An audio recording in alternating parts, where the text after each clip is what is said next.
নিরামিষ চাউমিন করে দেখাবো। তা চলুন বন্ধুরা, গরম জল বসিয়েছি, মানে জল বসিয়েছি, জলটা একটু গরম হোক। এটা আমি 20 টাকার চাউমিন নিয়েছি। এই দেখো, এই যে 20 টাকা, এটা আমি কি অর্ধেকটা দেবো। দেখুন জলটা কিন্তু মানে ফুটবে এরকম ভাব হয়েছে। তাই এখন আমি চাউমিনটা আমি দিয়ে দিচ্ছি। তো সেদ্ধ হতে হতে আমি সবজিটা কেটে নিই। তা আমি গাজর নিয়েছি, বিনস নিয়েছি, আর ক্যাপসিকাম নিয়ে, আর এই যে দেখুন আমি চপ করে এরকম ভাবে কেটেছি।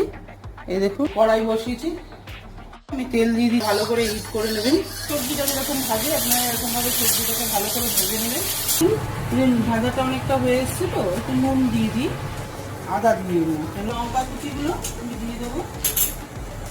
এই যে সেদ্ধ করা চাউমিনটা, এটা আমি দিয়ে দেবো। এটা ফ্রাই করুন, গোলমরিচের গুঁড়ো দিয়ে মোটামুটি 15-20 মিনিট পরে চাউমিনটা তৈরি হয়ে গেল। কত সুন্দর দেখতে লাগছে।